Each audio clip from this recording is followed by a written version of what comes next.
In Nebraska, it's estimated we have 1.9 million acres of wetlands. There are three factors that make an area a wetland: vegetation, or the type of plants growing there, and then the second factor is the soils, and then the final factor is hydrology, or the presence of water. And when you have all three of those line up, that area would be classified as a wetland. Sandhills is the place we have the greatest density of wetlands in Nebraska. So our estimates are there are over 1 million acres of wetlands present in the Sandhills. It include lakes and fens and marshes and even alkali wetlands. And that's supported by the underlying Ogallala Aquifer, which contains over 1 billion acre-feet of water. Ranching and wetlands are very connected. Most of the Sandhills is privately owned ranch land. The ranchers are great stewards of the Sandhills. Globally, sandhill wetlands are really important as migration stopovers for a variety of different wildlife species. So it's a fascinating place with this abundance of wildlife to provide all of these different benefits to people, from recharging the Ogallala Aquifer to providing a place for recreation and a source of habitat for fish and wildlife. So that's what really makes the Sandhills a unique and an amazing landscape.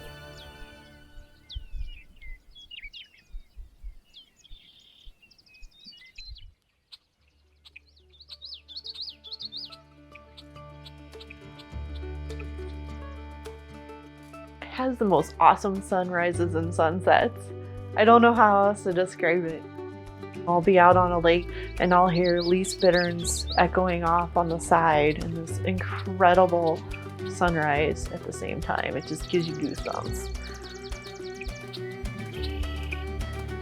So Sandhills are the southernmost breeding habitat for waterfowl. These wetlands provide a lot of habitat for migrating waterfowl, as well as resident waterfowl that breed here.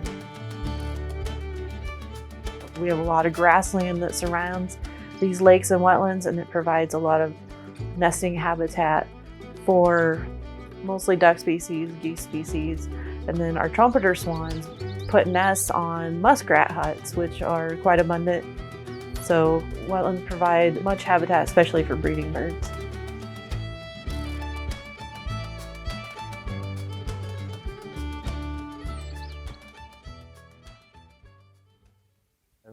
One of the big problems is common carp, which are not native to the United States. They were introduced as actually kind of a game fish, and where they have become established, they can be very detrimental to wetlands.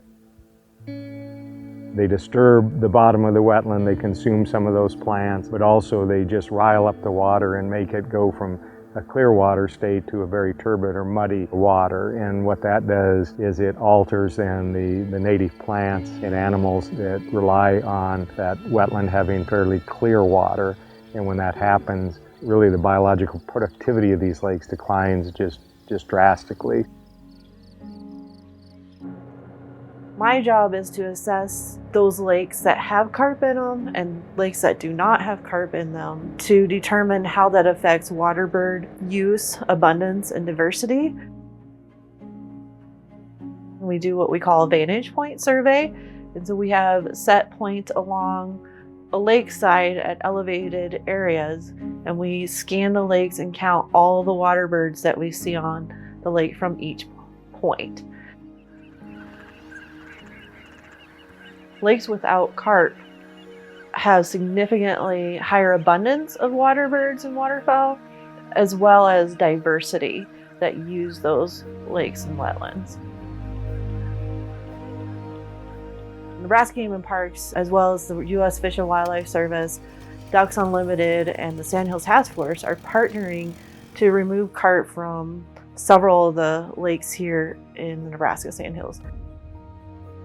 The Sandhills Task Force is a small nonprofit organization that's rancher-led with the goal of promoting ranching and conservation in the Sandhills region of Nebraska. We work on eastern red cedar removal and prescribed burning. We'll also help with wetland work, either through stream and wetland rehabilitation or lake renovations, where we remove the invasive carp out of the lake. To renovate that lake, the first thing that we do is we put in a structure to make sure that the lake is isolated in the fact that we don't want carp to come back upstream. After the structures are in place and we feel like carp will not find their way back into the lake, then we will work with partners to lower the lake if that's possible and apply rotenone, which is a chemical derived from plants in the Amazon, and it works to kill off the fish that are present. After the rotenone gets broken down by the sunshine in a pretty natural process, the lake will be restocked with desirable fish.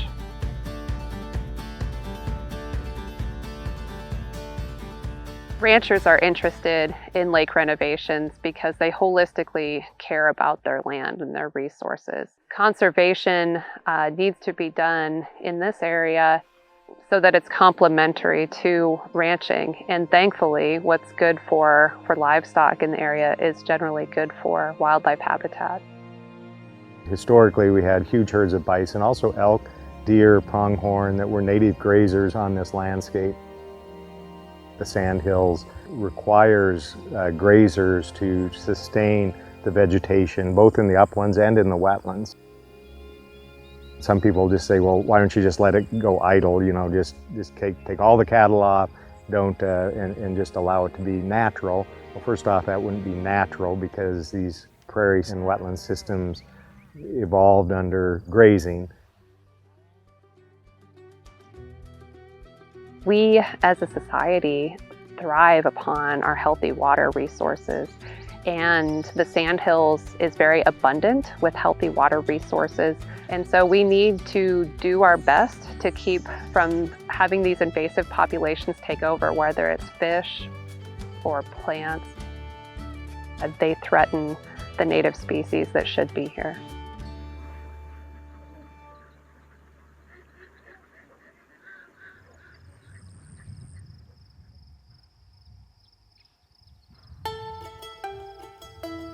The Sandhills are like mountains in Nebraska. They are mountainous sand dunes with wetlands peppered in between. The Sandhills are magic. A Blanding's turtle is a semi-aquatic species. They're easy to identify. They don't look like any other turtle in Nebraska. They have a high domed carapace, so they look like a helmet, and they have a very long neck, and along the bottom side of that neck and on their chin, they have a bright yellow coloration. They have that curvature on their upper lip, and so they look like they're always smiling.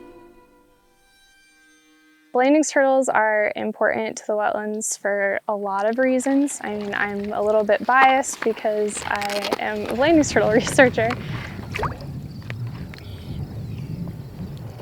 Female Blandings. This is number 26. So she has the radio transmitter so that I can find her again. This is a really productive wetland. I have caught a majority of my turtles at this site. So I currently have 7 adult Blandings with transmitters on here. And that's the most I've ever had at a site, so that's pretty exciting. They have their part just like anything else in the wetland, so they're helping to control the crustacean and insect populations in our wetlands, as well as they move between wetland habitats, they carry some vegetation with them, and so they're helping to spread seeds and they help with plant biodiversity.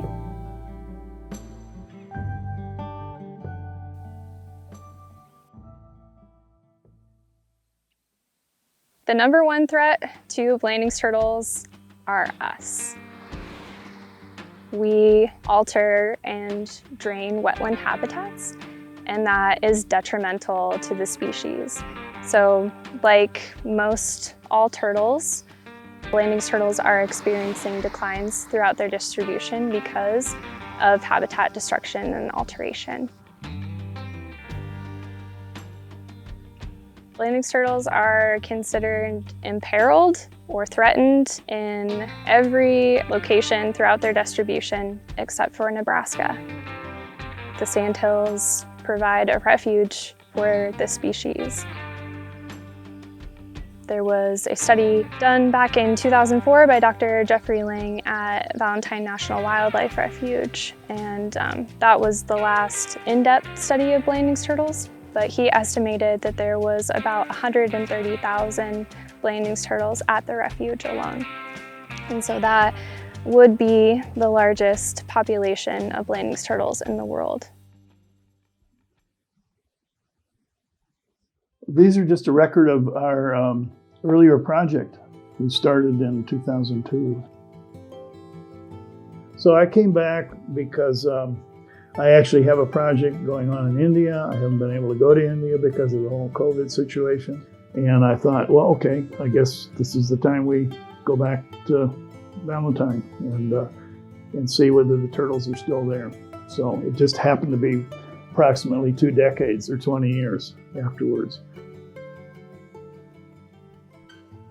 One of the most dramatic things, I guess I've learned, is that nothing stays the same. So this place has changed. There's been an enormous increase just recently in the wetland habitats. It's kind of exciting because now, I'm getting a better sense of how adaptable this turtle is and how able the turtle is to utilize available wetlands. So with more wetlands, probably going to be more turtles.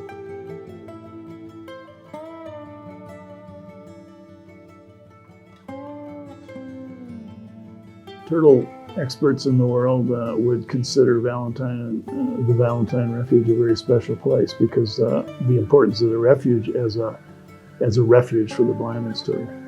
So even though the refuge was set up back in the day primarily for migratory waterfowl, there are many, many other incredibly valuable species of plants and animals that are here.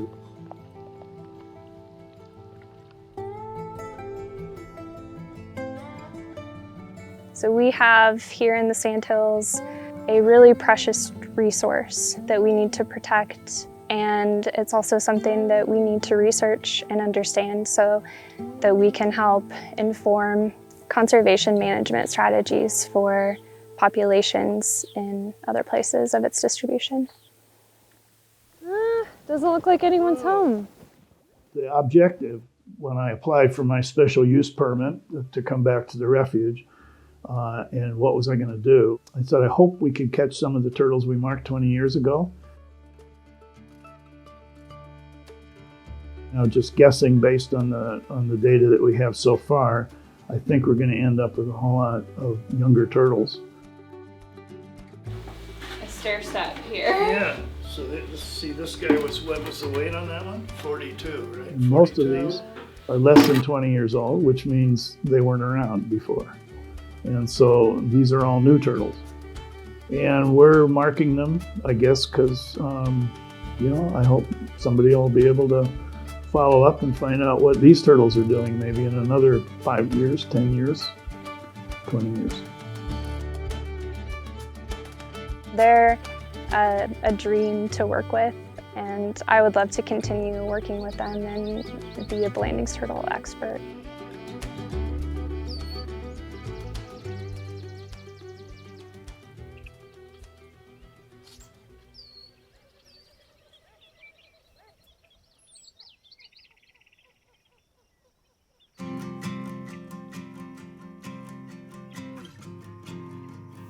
Wetlands are super important. I mean, number one, water sustains life, but they become these little pockets of survival.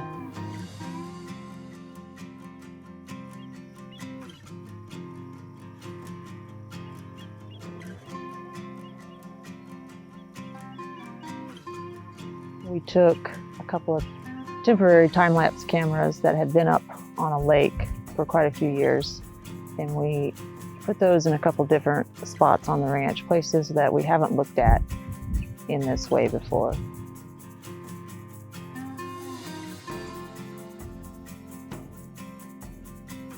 The time-lapse cameras that we've had on the ranch so far, they've been great tools. They've also just been a lot of fun.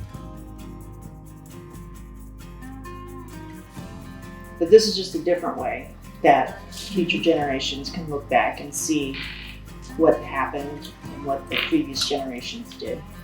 Wouldn't it be great to have a time-lapse camera 75, 80, 100 years ago? Oh yeah. See what the country looked like, Yeah. what it looks like now.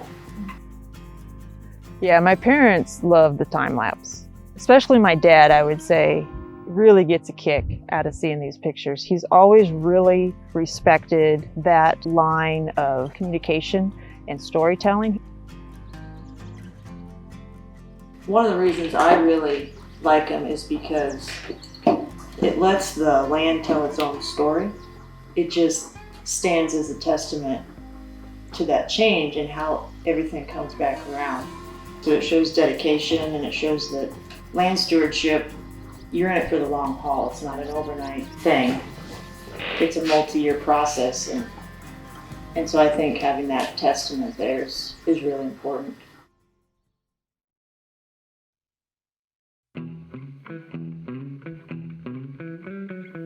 We are going to party tomorrow.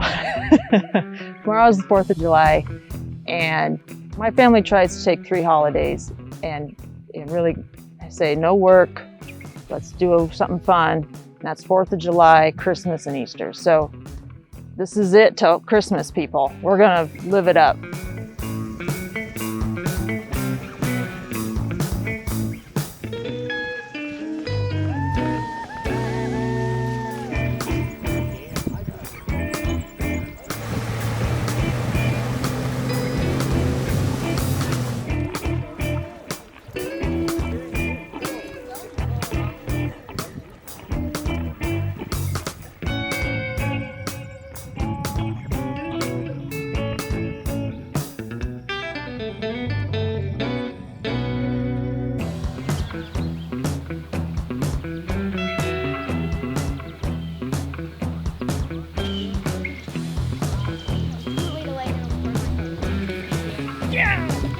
Good job,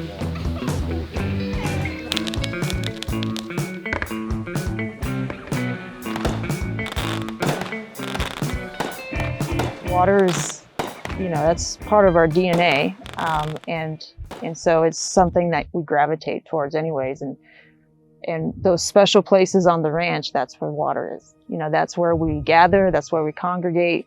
Those are the places that are the most special, the most sacred. So for the next generation coming up, we want them to have a true passion and love for the land like we do. So that only happens by being out on it, just spending time.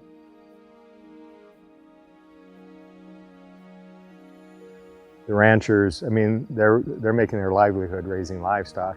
That's their economic driver. But it would be a mistake to just say that's all they focus on, because they have a tremendous love and respect for the land as well, and they pay attention to the wildlife and the plants and what's going on this landscape. It's part of their way of life, it's part of their culture to sustain these wetlands and these ranch lands. Because it's more than a job. It's your life, but it's more than that. It's your relationships. It's what makes life meaningful. I think it's all those things, but at the same time, you do have to make a living. So you need to do it in a way that is economically viable, but ecologically sustainable. And that's a great challenge. What a fun challenge.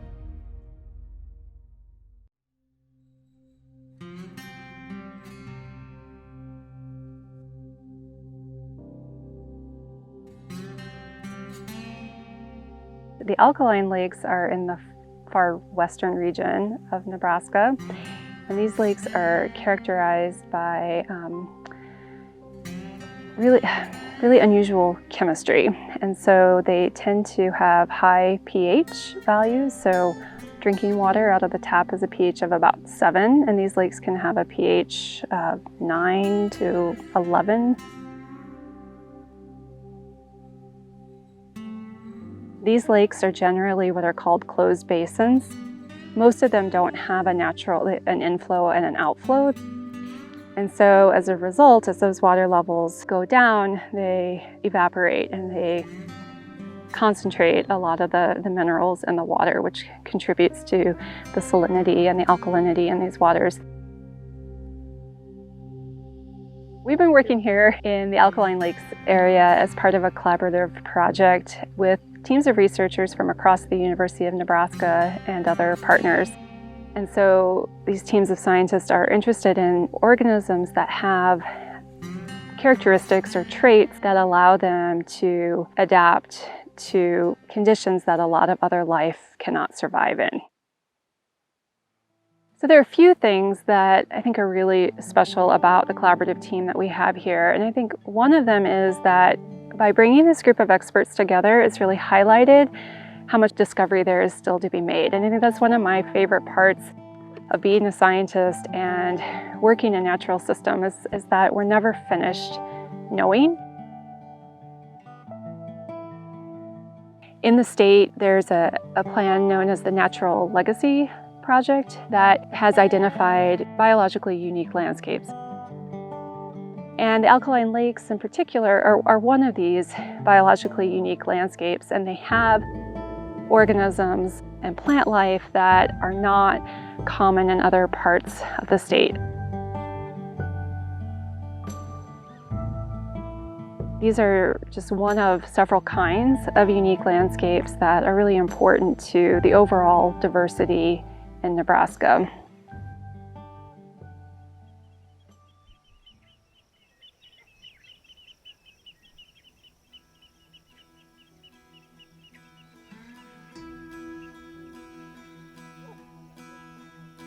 A botanist and a wetlands biologist could never be friends. I thought this is why we had botanists. We wouldn't have to use, we just could ask you. Here's character WI that I just recalled from my... Ted started working for Game and Parks a few years after I did. It's been over 20 years I've known Ted. Jerry is one of the fen experts in the state, and Jerry did a lot of work back in the early 90s, inventorying the fens throughout the Sandhills. A fen is a type of wetland that's fed by groundwater from below through artesian flow, and that water's been coming up for hundreds to thousands of years. So they're saturated wetlands with peat or muck soils. Yesterday we visited a couple different fens. So we visited the one here at Cottonwood-Steverson, spent some time out there, and then we went up to the John Ravenscroft Ranch, and John and his family took us out onto the fens there in the Boardman Creek Valley and walked out on that area where you can, it's almost like being on a trampoline. The vegetative mat shakes and quakes and moves around, or like, I think equated like a waterbed or something. It's moving around, and it's a really unique experience to be out on one of those. The plant life is unique. There's probably 15 or 20 species that are more northern species that probably got here during glacial times, and they survive on these cold, wet soils. A couple of the more showy wildflowers are bog bean and marsh marigold.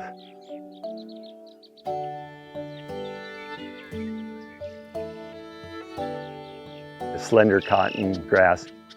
I'm a pretty big fan of cotton grasses. They're pretty cool.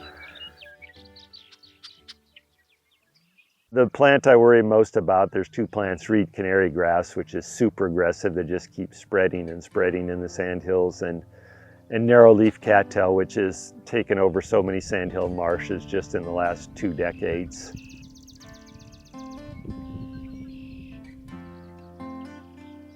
Prairie fringed orchid is a federally threatened species. It's a very unique flower, very cool flower. The plant has declined a lot because of how the meadows are used. Exotic plants like reed canary grass is really affecting it now. Its flowers have a very long nectar tube, so it's pollinated only by the night-flying sphinx moths. If anything affects those pollinators, it's also going to affect orchid reproduction. So our best chance to conserve the species is in the Sandhills. It's pretty well faded to oblivion in southeast Nebraska. The populations, even over my career, have disappeared. So the Sandhill meadows are probably our last chance of really saving that species in Nebraska.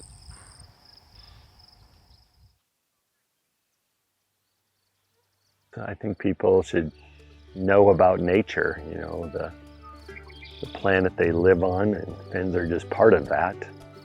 Seems like every generation knows a little bit less and a little bit less about nature, are more disconnected from it. You have to get out and explore, so maybe they should go to fins.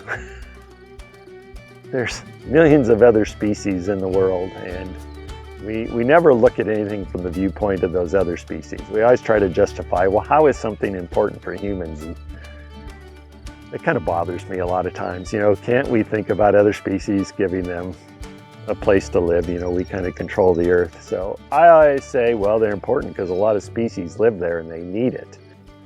So for humans, our survival probably depends on keeping nature intact as best we can.